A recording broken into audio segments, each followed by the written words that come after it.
Make sure you're signed in. Hi, I'm Jeffrey York. I'm the head of the DRB here in Jericho. I will officially call this meeting to order. We have two items in front of us. We have a request to the DRB by the Underhill-Jericho Fire Department for a 2-lot minor subdivision and a boundary line adjustment at 275 Brown Trace in the low density residential area. And second item we have is request to the DRB by Don and Bonnie Morin for a preliminary final plat review for redevelopment of 37 River Road into a possible 8-lot subdivision with existing structures. This is located at 37 River Road in the rural center district CD4. So we have minutes to June 12th, and that will be our meeting for tonight. So I'm not sure what the mechanism is to, because we're working with public hearings. Okay. Public comment. But it's an open public meeting, right? Right, you can attend. Yeah. And I can't speak at an open public meeting. You can if you want to speak to the applications up front. Yeah. Okay, I can't speak to the board about a process and procedure question. If you want to do that, Joe, you can. That's all I'm asking. Right, but I mean, it'd be nice if you told me ahead of time. I would have put you on the agenda. Well, you told me 2 weeks ago you were going to ask the DRB on September 11th. Right, I'm going to do that during deliberative. Okay, so is it a deliberative session or open deliberations? Deliberative sessions. Okay. yeah. Okay. To remind everybody that this proceeding will be conducted in an orderly manner consistent with the DRB's rules and procedures. Copies of those rules are available, but we will walk you through the process. You don't need a copy to participate. First question I have is whether there has been any conflict of interest or ex parte communication from board members on the subject being discussed tonight. I'm just going to mention, I did the soil testing for this property and donated my time, and I passed it off to the engineer to get the plan and do the permitting. So all I've done is the soil testing for which one? the proposed lot, the Underhill-Jericho Fire Department. No. Anything else? No. Okay. Then I will talk about interested persons. Interested persons have the right to appeal an act or decision of the zoning administration or the DRB. These interested persons include the applicant, or if the applicant does not own the subject property, the person owning title to the property. Any person owning or occupying property in the immediate neighborhood of a property that is subject of any zoning decision or act, who can demonstrate a physical or environmental impact on the person's interest under the criteria reviewed, or who alleges that the decision or act, if confirmed, will violate the municipal plan or bylaw. And the last group of interested persons would be any 10 persons, either voters or landowners, who by signed petition to the DRB allege that the decision or act, if confirmed, will violate the municipal plan or bylaw. Petitioners must designate one person to serve as their representative. Though many members of the public may be interested in a zoning permit application, only the statutorily defined interested persons may appeal a decision of the zoning officer or DRB. If the interested person or group fails to make a timely appeal, they are bound by that decision or act. Only those interested persons who have participated in a DRB proceeding may appeal a decision. And that's why we need to have everybody sign in so that we can know who is there. We do not determine as the DRB who is an interested person. That is part of the appeal process, but we do need to establish who is here. So we also need you, when you speak in a hearing, to tell us your name loud and clear so we can record it in the meeting minutes.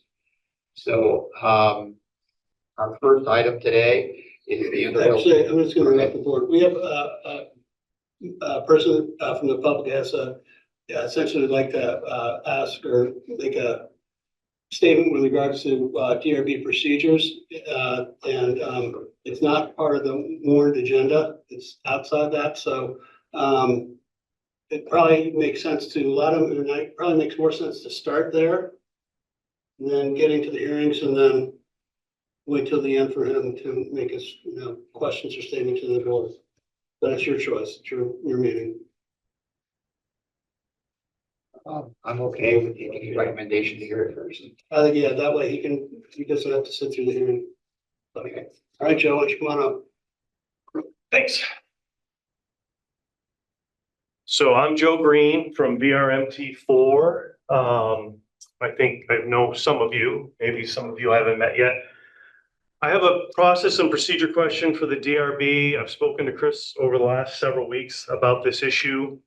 Back in April of 2023, we received unanimous preliminary review approval from the board for our project, which came with a list of conditions, which is great. And we spent the last 14, 15 months pursuing those conditions, least of which was obtaining state wetlands permits, state stormwater permits, et cetera, traffic studies.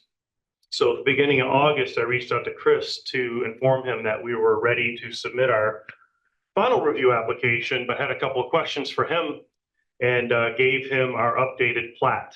He then informed me that our preliminary review had expired because it had a 12-month term on it, which we were unaware of.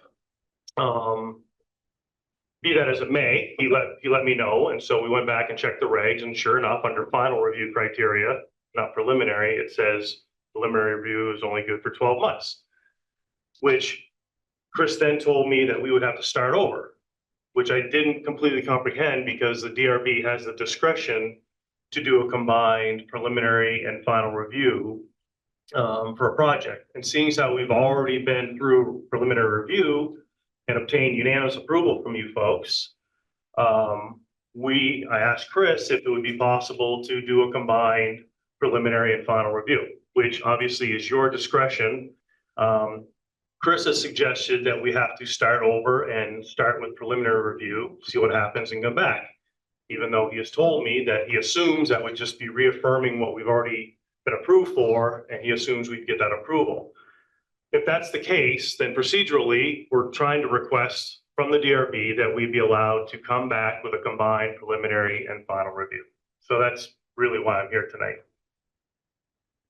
As I informed Joe, bring it to the board's attention, get your read on it, and then give him a response. And as a direction as to, is it going to be a two-step process or a one-step process for them to get through the end here? Is it required to go back to preliminary because it's a major, or does it matter? Well, it's a major with a density bonus and things along those lines. But the intent would be to, what I told Joe is to come back for preliminary and get it reaffirmed. He's basically checked a few of the boxes that were conditions at that preliminary, and then basically be able to green light it for final. That was my recommendation to him. He asked the discretionary question, which is the combined preliminary final. And he just told you his feelings, and basically it's I would recommend that the board we discuss it in deliberative and then give him an answer to his request.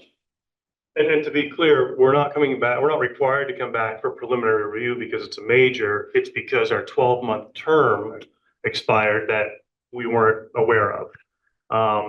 And as I said, our proposal hasn't changed in terms of what we're proposing to this board that was unanimously approved. And we haven't just checked a few of the boxes. We had 16 conditions, some of which were pretty onerous, most of which we talked about during the process, some of which we never talked about, and others were just boilerplate conditions, which we understand boilerplate conditions are what they are.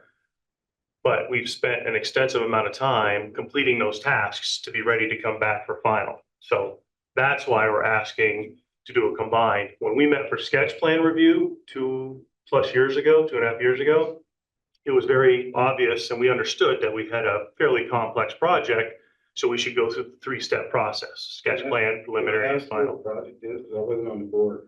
It's on Governor Peck, down the lower end of Governor Peck.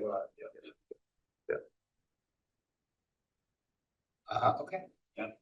So great. And if I could ask just one more question. We've been struggling with getting written comments from the advisory boards. We met with all of these boards 2+ years ago after sketch plan review. I've had numerous correspondences with them. And in every case, but for the Conservation Commission and Fire Department, we've received, I'd say, questions from these advisory committees asking us what we want from them because they've never been asked to do this before. And this is as recent as last night with the Trails Committee again, which we've met with several times, and the Energy Committee and the Affordable Housing Committee. And so as a condition of our approval, we were told we had to get final comments from these advisory boards. I'm not really sure what to do. Well, traditional what ends up happening is if you get the comments, you provide the comments, to the DRB as part of your application. And sometimes where you receive them from the committees. If you request comments and you receive no comments, then that's what you inform the board. And that's, it doesn't get help. They're advisory. They're not regulatory. So. Okay, well, with all due respect, during preliminary, we testified to that very fact. It's in our application that we assumed that if they had comments, they would have supplied them. But as recent as this past August 1st, when you and I spoke, right, you told me I had to get written comments from all of that's these what I told boards. you too, is you'd have to go back to preliminary. So basically, if the project hasn't changed, you can go back to them and have them see if they'll respond or not. I'm just following a procedure. I know, but we went through preliminary, Chris, and all of the preliminary boards had the expired. opportunity to submit written comments and they didn't do it. And your preliminary Let's expired. move on. Thank you. I know, but I'm asking the board this question because I think it's important to understand that if I'm being told by staff that we have to obtain these things, we're making an effort to obtain them, but we're being unsuccessful. And now I'm being told that if they don't provide comments, then basically that's their comment. So I want to do what's right. I want to make sure that you guys are getting the information that you're asking for. But how can I fill out an application for final review when I can't check that box of getting written comments, which I've been told numerous times we had to have written comments? You can't get them. We can't force you to get them. I'm sorry that wasn't articulated to you, Joe. You can indicate that you requested them. All we ask is that you That's- indicate them and tell us what comments you got. Okay, I appreciate that. And I appreciate your time. I'll leave you with one final thought, and that is, I understand on the agenda tonight is a project very similar to ours that's requesting exactly what we're requesting. And they've only gone through sketch plan review. They haven't been through your entire preliminary review process. So during your deliberative session, when you're contemplating our request, I'd respectfully suggest or hope that you would take this application into consideration when you're talking about ours, because if you're willing to grant a combined preliminary and final for an applicant that's only been through sketch plan for an eight lot PUD, then I would hope that you would also grant us that same courtesy. Otherwise, thank you. I appreciate the time. Okay, thanks everybody for your patience with that one. And we will get on with the Underhill-Jericho Fire Department. Who's going to be presenting this? Peter, I have got the plat. I assume that's all you really need. Or the plan you provided. Yeah, we also have the survey plan completed, but it's basically the same plan. And what's this? Just some information about the project. Oh, I will speak to that, but I did want to provide that in writing for the board. okay, thank you. Yep. Well, is this what I have up here? Is that's probably fine for your sketch Yes. presentation? Yes, it is.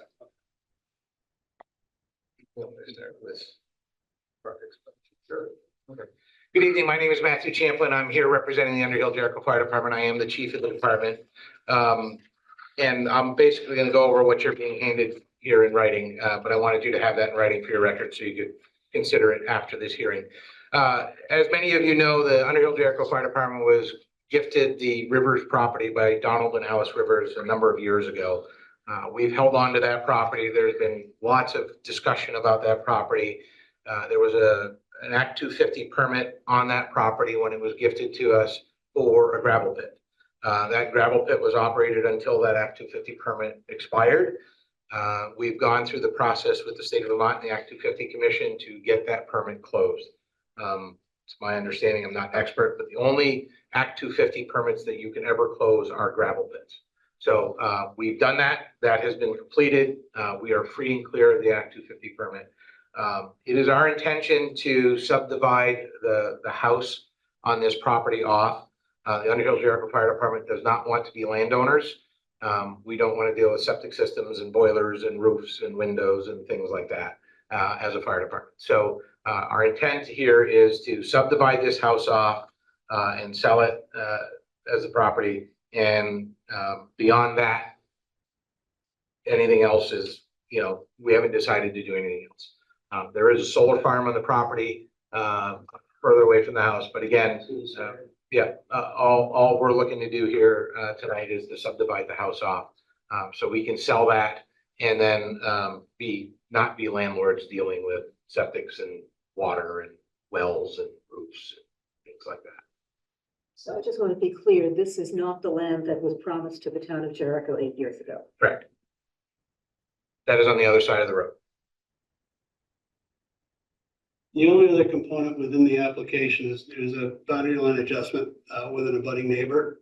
But it's approximately in this area right down here. But other than that, there's really not a whole lot to the project. I'm sorry, I don't want to I was gonna interrupt. say, Chris. the only public comment we got was from that abutting neighbor acknowledging the boundary line adjustment and potentially requesting additional land, but that's gonna be between the property owners to discuss. And then this application would come back for a minor subdivision, which would be final. And if they decide to adjust the boundary line adjustment, it can be reflective of in that point in time. I'm sorry, say it again. So this doesn't reflect the requested boundary line adjustment? It does. They've gifted him 30 feet. The neighbor is seeking to see if he can get more land, but that's a discussion between the property owners. It's 0.24 acres. That's the second paragraph in the write-up here. The abutting landowner over the years has built structures on the Underhill-Jericho Fire Department property. And to just clean it up, all we want to do is gift 30 feet, put the structures on his property. That would now be his property and we're done. It just makes anything after this much easier. It really doesn't change significantly the property that we want to subdivide off. It's a small footage. So that's an existing line down there. They can move it back 30. Correct. And when you move it back 30 feet, do those buildings now get the required setback to them? Probably not. But I'm not. We could check that. It's a non-conforming structure on a piece of property that's not involved in the it's not part of, it's not the application. And so by moving the line, if they are non-conforming now and say they needed 60 feet and they're getting 30 feet, well, you're making them more compliant, but they may not be, making them more compliant is the direction you want to move in as opposed to less compliant. So any gifting of land takes the issue and makes it better. If that makes sense.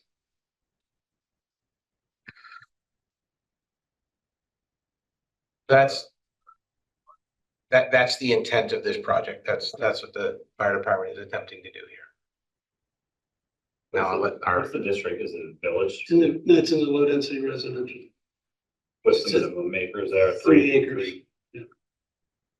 So basically the creation of the new lot is 6.18. So that has the potential ability for re-subdivision in the future. But that's for somebody else to decide. Yep. For a different application.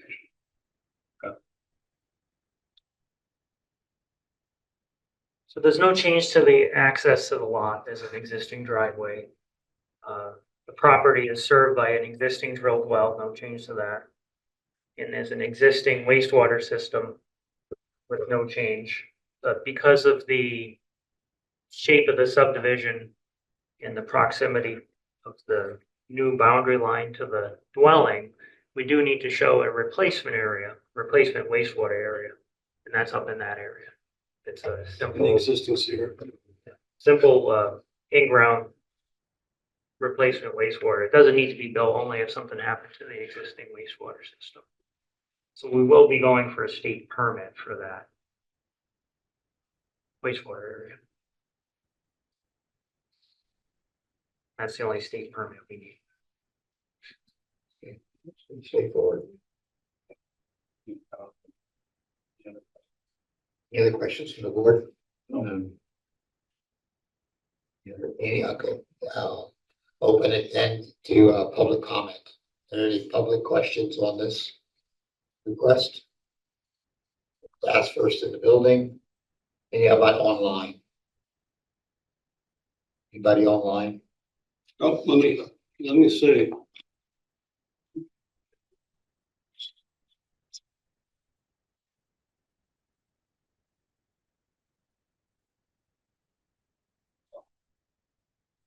If anybody online has got a question for this application, please raise your hand and we'll admit you. Going once. Okay, all right, thank you very much. Thank you. You guys can get a hold of me, if you have some questions and timing and stuff for your next application, we'll get it set up. Okay, sounds good. Thank you. Thank you. Have a good evening. Next item we have is a request by Don and Bonnie Morin.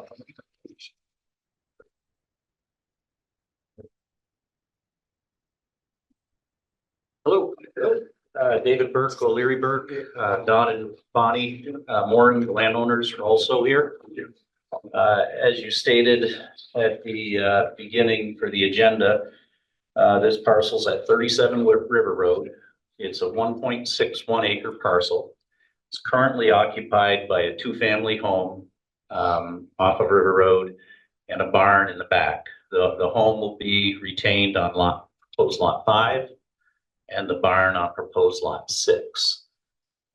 This, Just, what this is, you change this to a preliminary? Well, it's more for, I'm gonna get into that. it's more for preliminary and final. Yeah. And so basically, with regards to that, the board has the discretion to say, yeah, we'll combine it or no, we won't.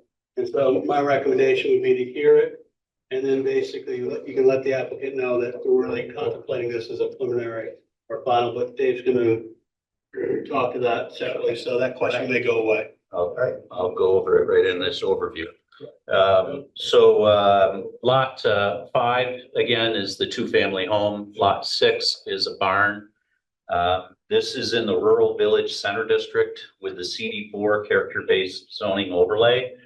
What that does is you can only have lots of a maximum width, very small lots, very small sizes. So the way to accomplish that and take care of sewage is that we have lot 1 and 2.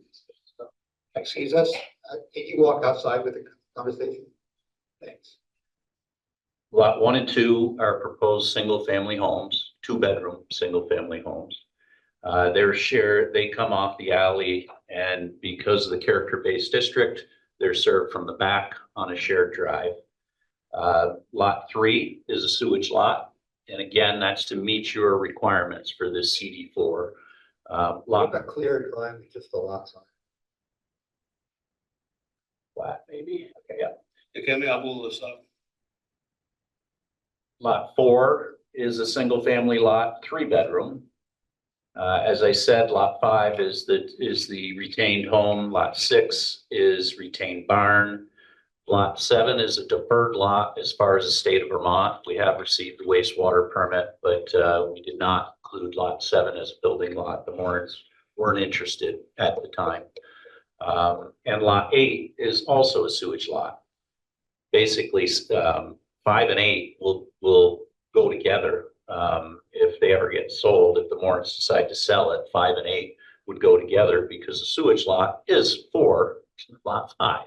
It just is the way to meet the regulations here. So what you're showing us is the master plan.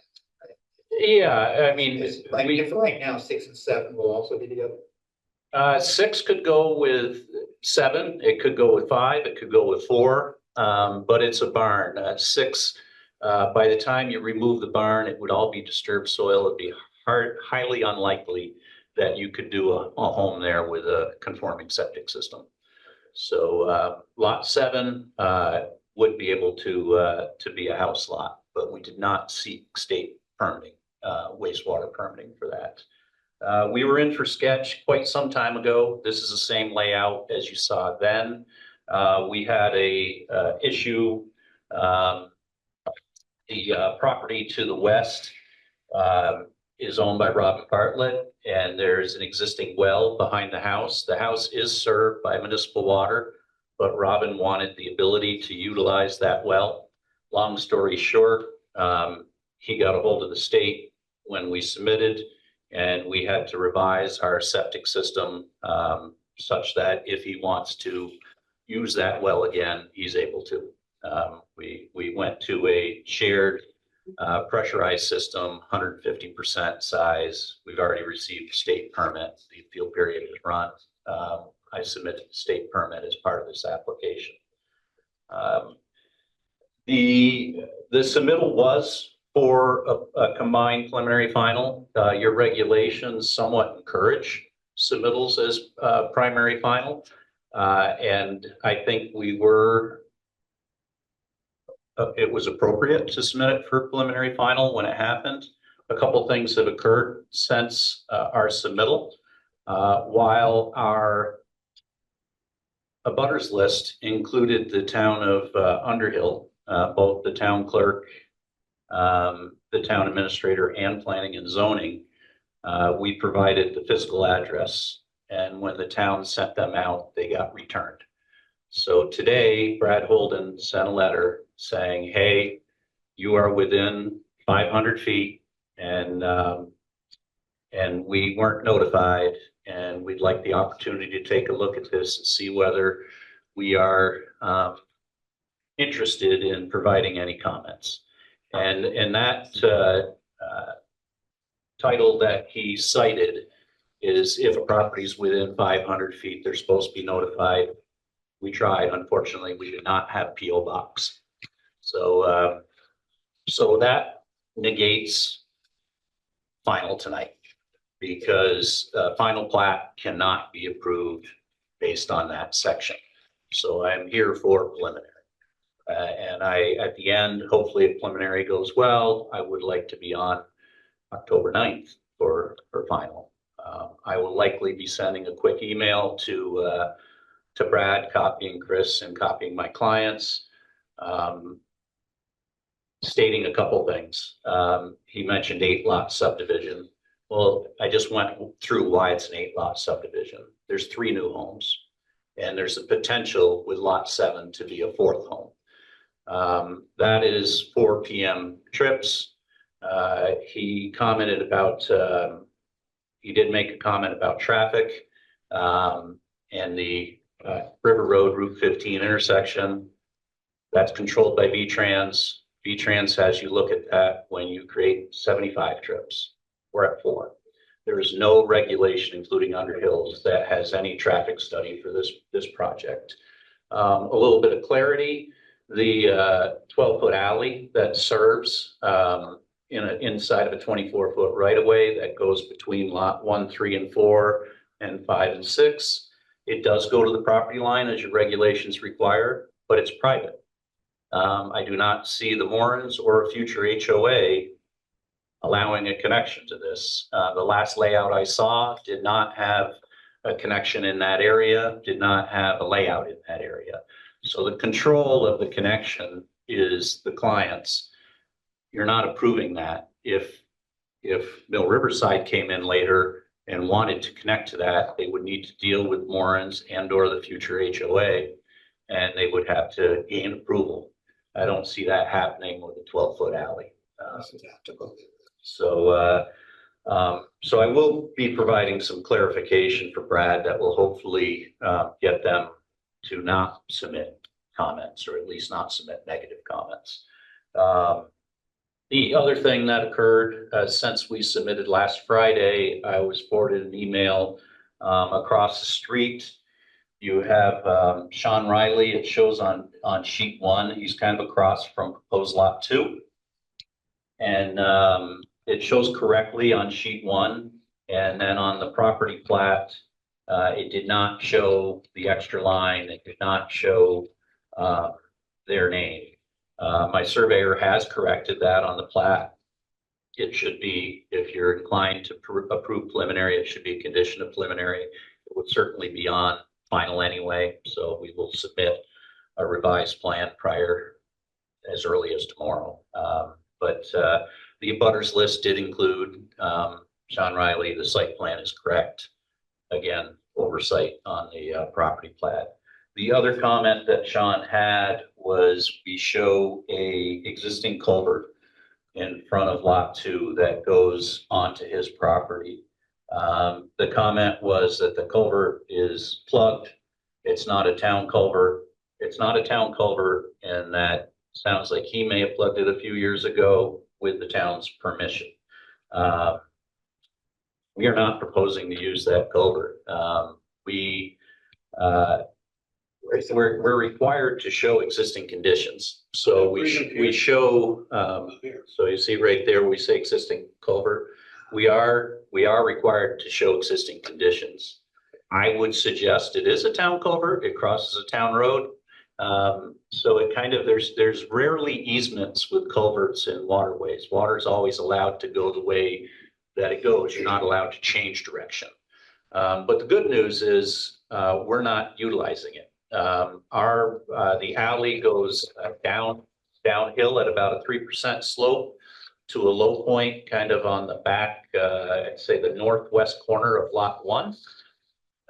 You can see on the side of the road, those are 2 infiltration trenches, and the drainage from lot 1 and 2 goes back to the shared drive over to the alley and to those infiltration trenches.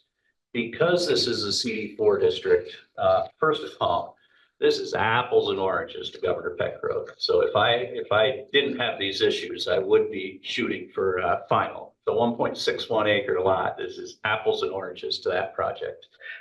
But the project as a whole does not trigger any other state permit. The wastewater permit's been granted. It does not trigger state stormwater, even with a new half-acre threshold. It's below a half acre of new impervious. So what theirs is, they lowered their threshold to half acre. If you have less than a half acre of new or less than an acre of total, and we're at like 0.54 with the existing house, with the existing barn, with the existing drive. So this is it's a relatively small parcel for the potential for the 4 new homes. So what's happening right along the road? Is that where that path is? Right along the road? There is an existing sidewalk along the road. So that there's a town right away along there? Is that what Yep, it is? the right of way line, I don't have any kind of a pointer, is right through here, that dark line. So it gets, the sidewalk gets pretty close to the right of way in places, but that's an existing town sidewalk. The 2 things, I'm going to go through the staff notes quickly, but the 2 main things that Chris had in there from my review was to explain ownership. And I think I kind of already did, but there will be a homeowners association. The legal documents, typically in Jericho, you've allowed those to be a condition of approval, and Chris ends up reviewing them before the first building permit is issued. This one's pretty straightforward. The homeowners association will be responsible for the shared alley. There might be a sub-association for lot 1 and 2 because they have a shared drive, and you usually don't put that on the other lots. And then the sewage system would be part of the HOA, and lot 7 would be included in that. So that if lot 7 were built on, we would need a state wastewater permit. To be clear, lot 7 is proposed as a lot here to meet your requirements. I don't believe we would need to come back to you if anybody ever did pursue the state wastewater permit they provide that amendment to Chris, say, okay. The other interesting thing with this project is your character district. And we've laid out the homes on 1, 2, and 4 to meet those requirements as far as access and driveway and garage locations. But the level of detail for the actual building will be a higher level for Chris to review with the building permit than a typical building permit. And that's going to be driven by the new owner of Lot 1 and the new owner of Lot 2 on exactly what they want to do. A planting plan required in the stage? The next thing, and the second thing the main thing that Chris had in his notes, and he talked about if you folks were okay with it or not for final. And again, final's off the table. So landscaping is not shown. The only tree cutting is at the back of the property. You can see the dark line, that's the existing tree line. Otherwise, this is an open area. And we're just cutting back to the property line there along Lot 4 and Lot 6. So there's a very minimal cutting. Your regulations, your standard regulations require street trees. There's two things in your regulations. On site plan, the planning commission may require up to 3% of landscaping. And they do require street trees. But then when you go to your character district, street trees are not required for an alley. An alley, they talk about, try to get the right terminology that the regulations have here. So you are. They talk about naturalistic. You are submitting a landscaping plan. Well, I'm going to submit a proposal as part of this, and we could, because now we're going to be coming back for final, I could provide an updated plan ahead of time. But with the alley, there are no street trees. With an alley, there's naturalistic tree clusters.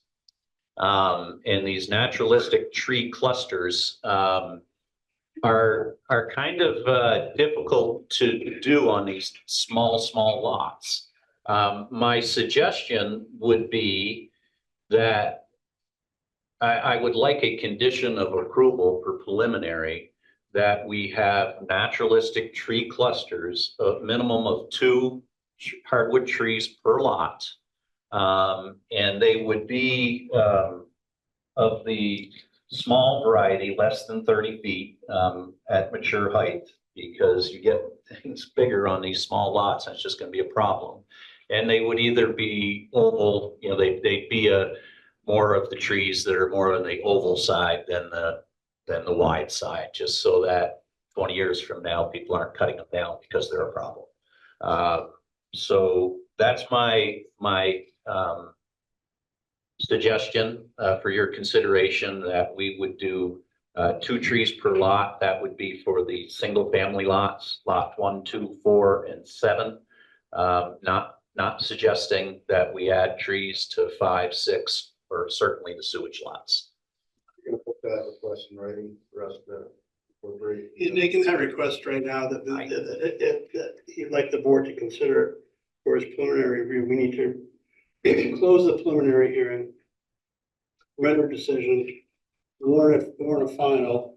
And so basically, it would be a condition that he would show a final that either he proposes 1 and you guys say, no, you still do 2. Right.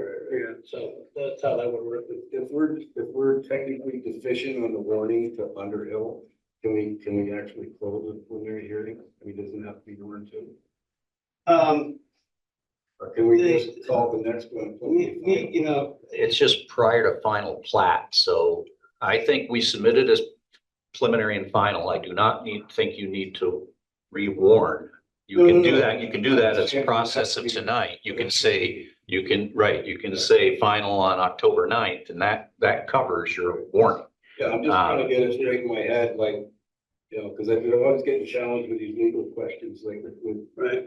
well, sometimes. So, just so I understand, so in my concept, we would close preliminary, right?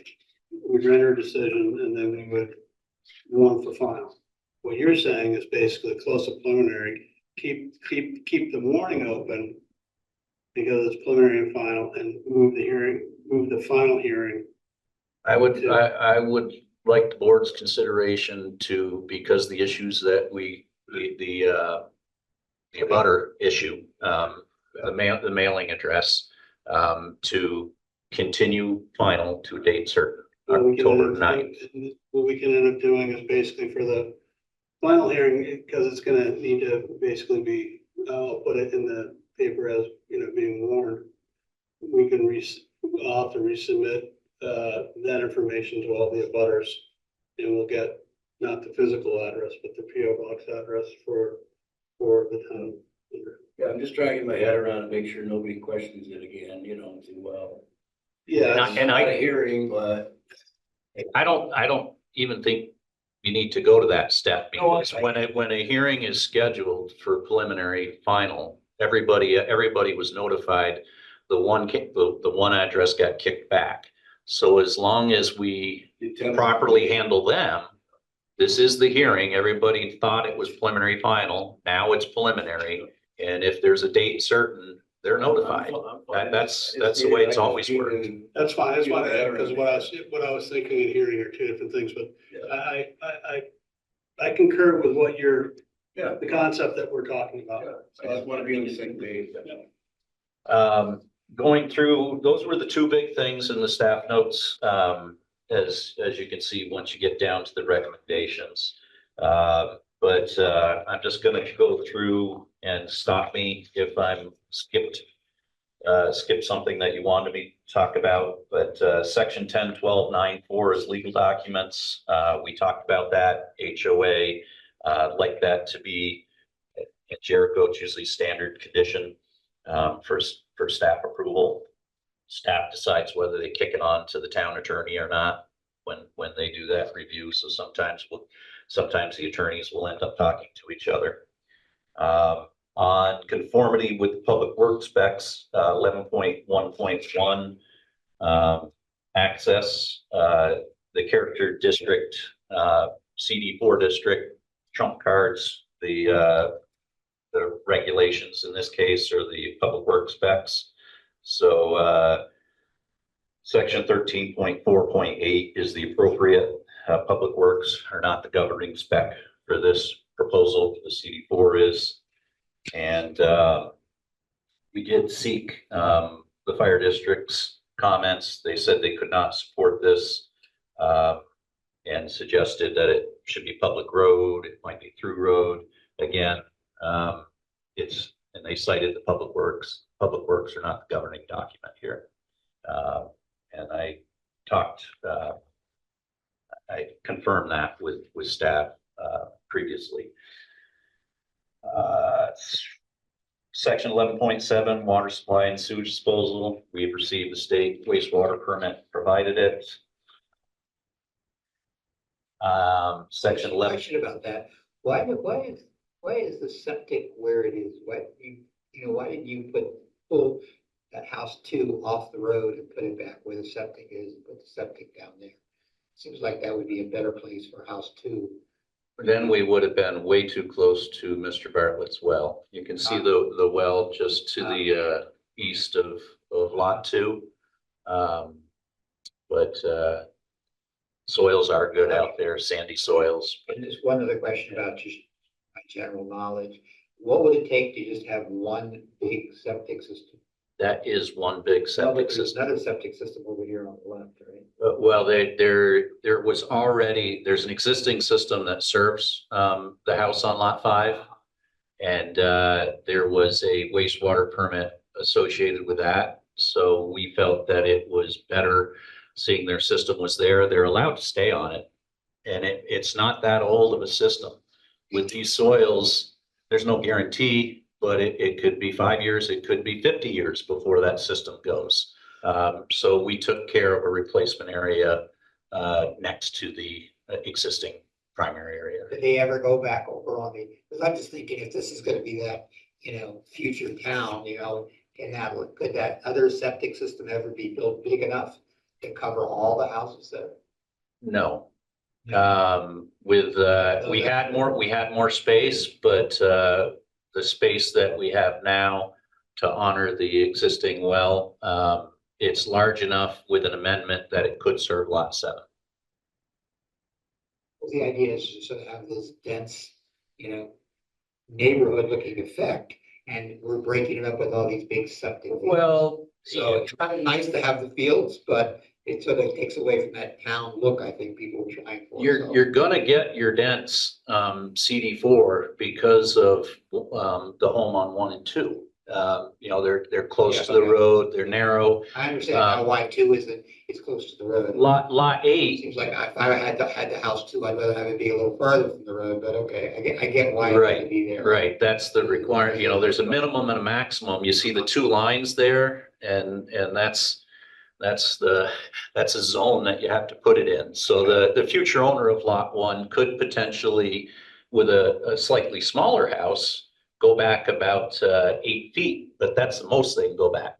The way that I showed this is with a reasonable 2-bedroom home and a reasonable garage, and then a car can park behind that garage without impacting the shared driveway. So still trying to make these usable. As far as lot 8, lot 8 is only a lot because of the CD4 requirements. Lot 5 and 8 are one lot. And you can see the existing gravel drive, so there's no change really there. I understand why you're doing it. I'm just talking about, Yeah. long term. I live over here in Clover Lane and there's 12 of us sharing one big septic system. I always wonder why. Is that existing gravel drive staying there?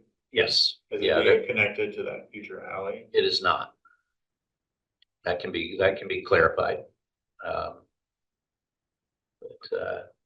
that existing drive is there. We're basically keeping that the way it is.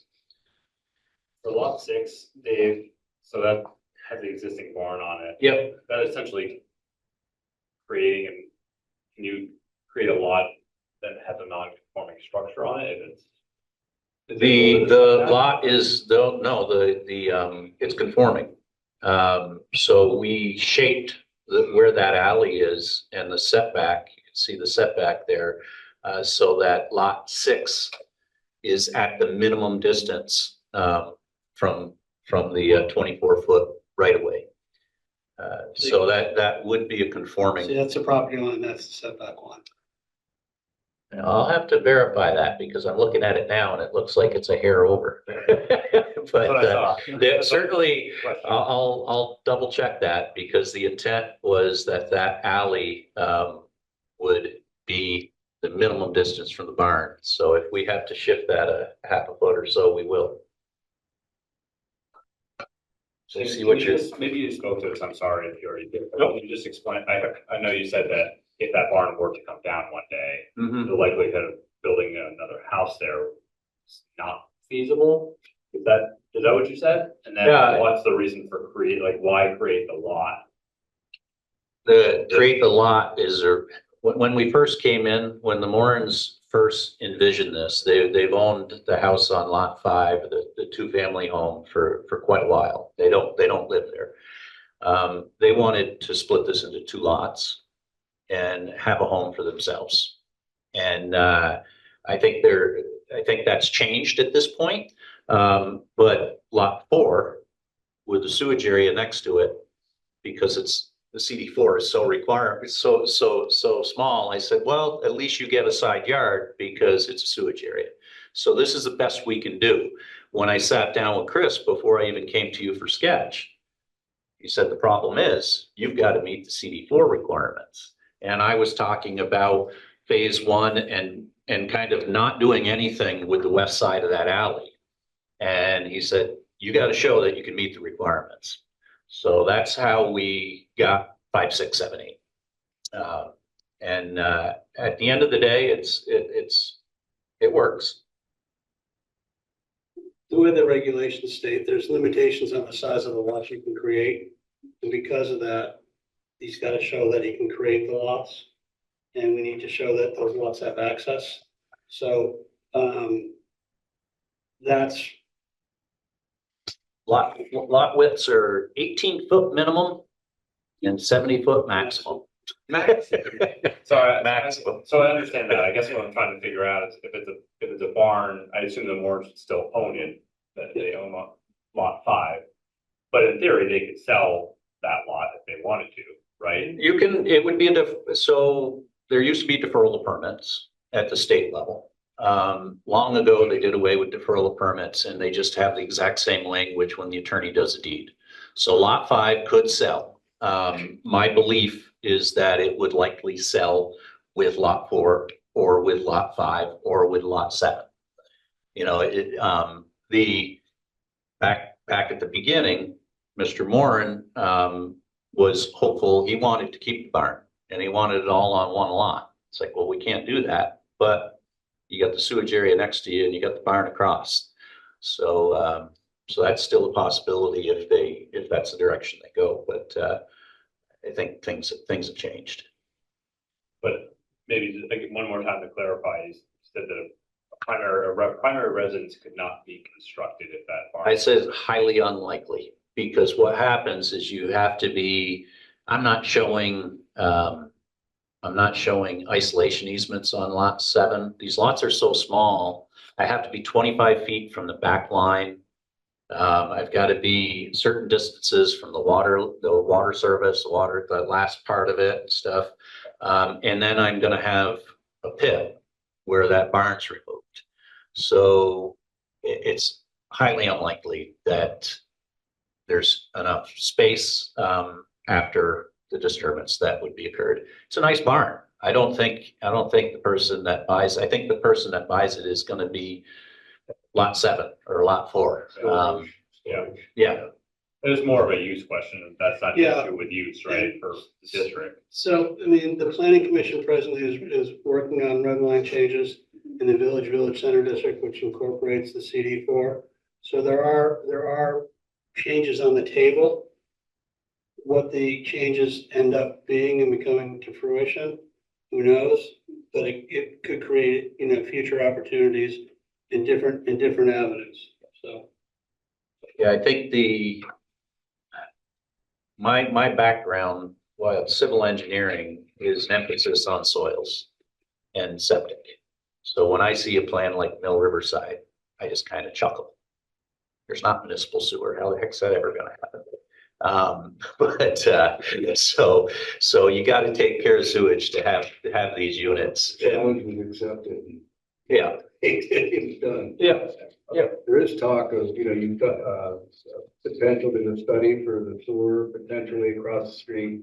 Yeah. That's pie in the sky stuff right now, but. Yeah, I mean, give you an idea, Morrisville started their study in 2018 and now it's 2024 and they're, you know, making their way through. I don't know if they got all their bonding done or not, but it's, you know, they say that dog's got a long tail. It's a long tail. Westford self. You know, Westford started earlier and they got voted down, so. Yeah, and I won't get into the weeds, but once you get over 6,500 gallons, Yeah. it's a whole different permitting process that you do not want to have you don't want to transfer that to an HOA. The ongoing cost is crazy. It went that next door. Houses 6,500. 65, you get to 200, after you get to 20 homes, it's 245 gallons per home. So I think it ends up being 27, 26, somewhere around there. On one system. What's that? On one system.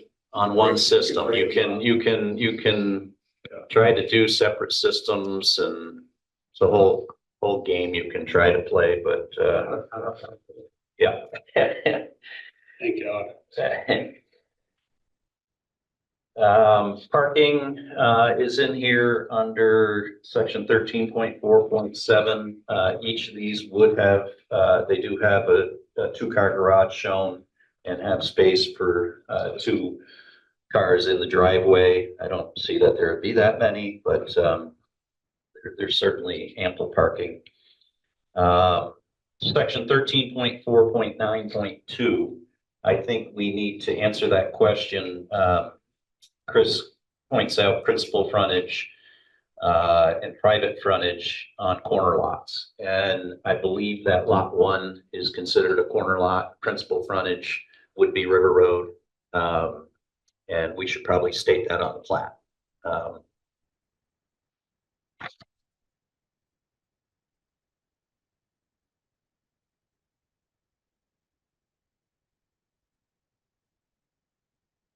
Okay. All the way down to staff recommendations, talked about legal documents, which we went over, and proposed landscaping.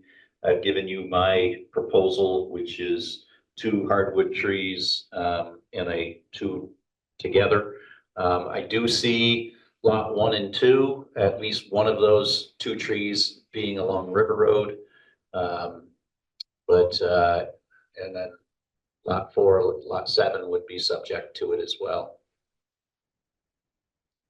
But we'll abide by whether you agree with that or not. I think that's everything I had.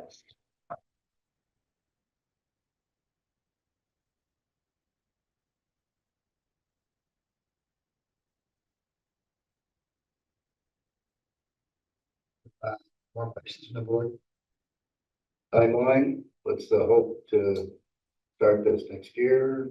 So Not that it matters to me. Don had spoke about it at sketch plan, but he has an illness that's progressed. And I think that's why they've changed their mind at this point of going through building process and moving here and stuff. So I think their interest now, they've got a couple people that have been hitting them up as to whether they See it can. through. You want to see it through. Yeah. But the timeline is, because all we needed was wastewater permit, is the sooner we get through final, the better. From a CD4 standpoint, we really have had, I don't think any new developments from start to finish that have occurred. This meets like all the intents and covers all the bases, whether you agree with the rules or not. It meets the thresholds. So there any advisory committee overlays or comments on this, or fire department? Just the fire department, commented back to the applicant. I guess did Graham get, I don't think Graham got one from the energy just for orientating the houses. Actually, excuse me, the Conservation Commission, basically said they reviewed, they've got no comment or issue with regards to the project because of its location. So. We do on the houses are kind of dictated by the layout here. Lot 1 and 2 would have the ability for solar gain more than lot 4. Lot 7 would have the ability. We just make sure that the attorney allows for it in the HOA documents. What's that whole lot? What's that? How big is that whole lot? 1.61 acres. No, like Chris said, not everybody agrees with it. I didn't agree with it at the beginning. I was like, wait a minute, this is what the Morins want to do. You Yeah. know, but- That's when I couldn't make dreams come true. Any more questions on the board? No. Chris, do you have anything else? No, I think I understand the process that we're looking to do and accomplish, and I've got it strategized in my head as to, what next steps we need to do to provide the applicant and get this thing pushed forward for the 9th to. I'd like to go ahead and do public comment and then ask for the continuance. Is that okay? We definitely want public comment, yeah, because the applicant will need to address any of those. So I'll open this to any public comment. Any questions for people? Sean Riley, I'm the one that submitted. Sean, can we get you to come up here, please? Oh, sure. Thank you. I'm the one that submitted the updates to that 5th page. The other thing is that all of those are wrong. So if you go to page 5. Well, I think it's page 5. It's the last one. Last one. Yeah, the plat's been revised. to match Yeah, sheet it's 1. got McGonagall's who are to the left of me. Yeah. In my spot, and then it has the school. Yeah. So McGonagall's need to go to the left. I need to be in the middle. I'm not sure if if the school district owns the right of way that's there. Right. Whatever, that's wrong. The culvert that's there, I worked with you, Chris, in 17 to figure out whether that was a town-owned culvert or not. And we could find no record of it. I could find no record of there being a right of way for that culvert on my property. And I have the emails that basically said, I'm gonna level it off. So if you go to the first page, and where they show the gradient, Yeah. that doesn't exist. There's no swale on my property anymore.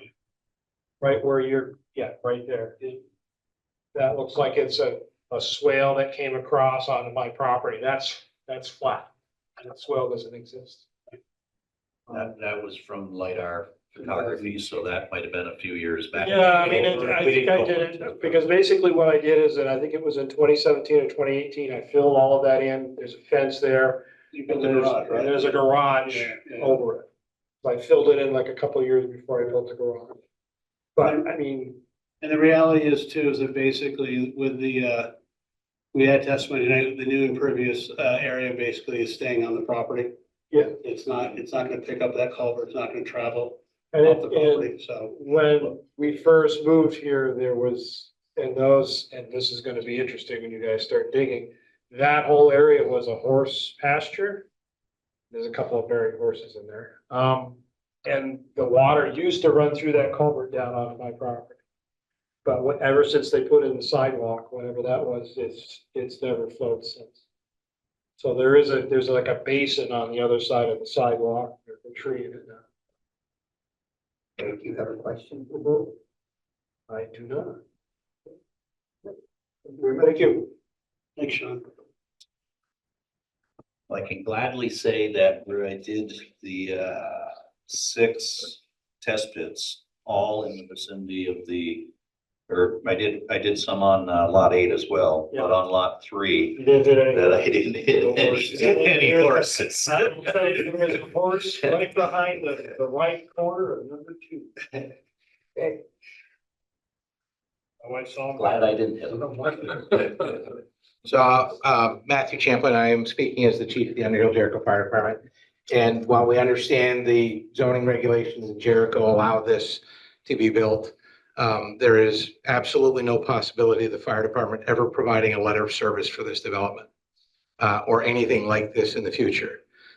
Without these alleyways continuing straight through where we can take a truck and drive to the house without having to try to make a corner off a 12-foot driveway to a 10-foot driveway at 90 degrees, that's not happening with our trucks. It's just not gonna happen. We're not gonna make that corner. This is not public road. This will be private road. It'll be under a homeowners association. You can put all kinds of restrictions that you want on this to keep it at the 22-foot width in the winter. Who's gonna enforce it? So, these types of developments, while I understand the town plan allows them and the zoning allows them, these sorts of things won't ever get a letter of service from the fire department moving forward, unless these alleyways go straight through and we can drive straight through all the way to the house. We won't be making these right angle corners. That's just not gonna happen. So, house number 2, if that ever burns, we'll be attacking it from River Road if that's the situation. So it's not that it's impossible, but again, with snowbanks and things like that, I can't provide a letter of service to these developments. So again, understand that it's all allowed per zoning, just providing the fire department perspective on this. Zoning kind of encouraging it, let's put it that. I get it. I understand it. And, typically when you go to these places like this, it's a straight in shot to get to where you need to be. There are no right angle corners. Hydrants that help in this area. There's one hydrant across the road. None. No. But The like- the farthest house is only 200 feet. Oh, I get it, So I as get it. far as No, pulling hose from River Road would be easy for any of these homes. Somebody with a cardiac arrest in the household is a whole different ballgame. Right. So again, there's any number of emergency scenarios that can happen where we won't get our apparatus close to this. So again, just a comment. Thank you. Thank you, Matt. Any other in-person comments? I'm Bob Stone. Come up here, please. I'm Robert Stone. I wear many hats. I'm the chair of the Underhill Select Board. I'm a state fire marshal. I'm a first assistant chief for the Underhill-Jericho Fire Department. But I'm not representing any of those organizations for you tonight. I'm representing myself as a resident in the town of Underhill.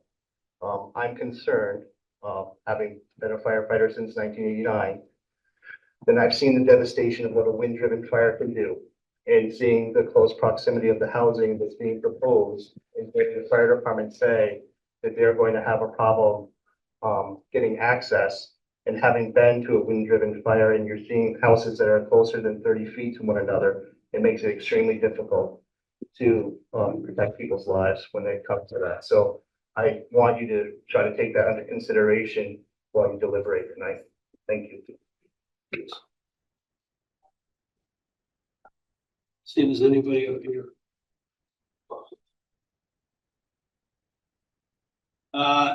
Anybody that's online, gets concerns, citizens. If you have any comments, please raise your hand. We'll admit you. If you don't, that's fine.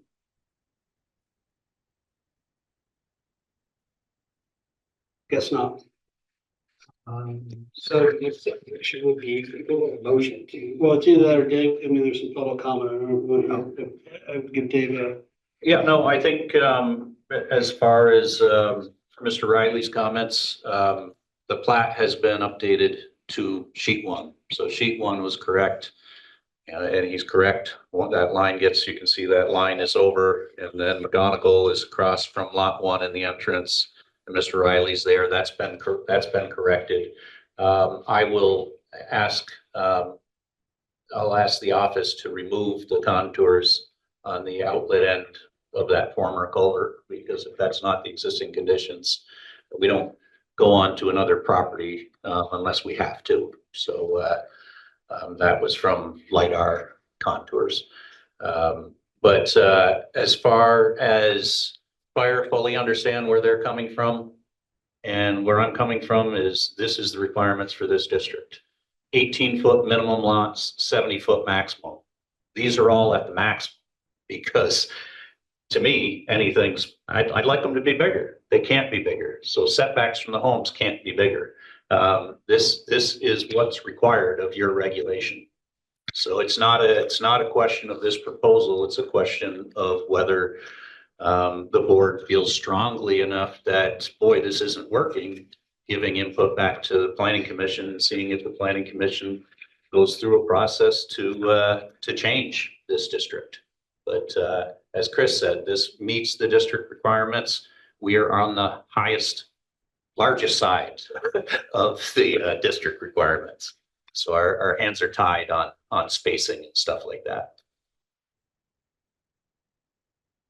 And to be fair, the fire department recognizes that. Thank you. Okay, should I get a motion to continue this hearing for the final on this hearing? So Yeah, so basically what I think I would do is maybe get a motion to close the preliminary and then a motion to move it to final. So, okay, and then we can vote on the minutes and do what we need to do. we'll continue the final until. Yeah, so basically what you do is you have a motion to close the preliminary, then a motion to continue the application to final to October 9th. So I'll make a motion to close the preliminary.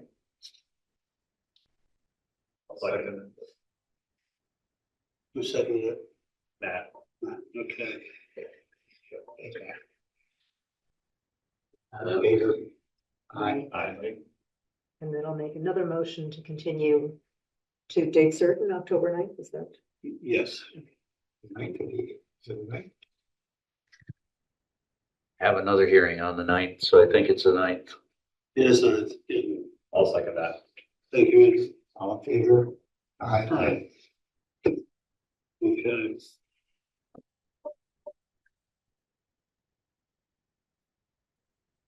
Okay, thank you, everybody. Thank you. Dave, compliment on the drawing as well. Thank you. They're very clear. I know how much work goes into that. Well, I'm down to 1 day a week, so it wasn't me. Thanks. He walked into the office, I thought it was a ghost. Don, nice to see you. Thank you. So this is the next public item was to approve the minutes of Wednesday, June 12th, right? Yes. I'll make the motion. And I'll second it. Again, All in favor of approving the minutes? Aye. Aye. Thank you. Okay, the hearing's ended, so the participants can exit the hearing. I'd appreciate that. And I'm going to pause.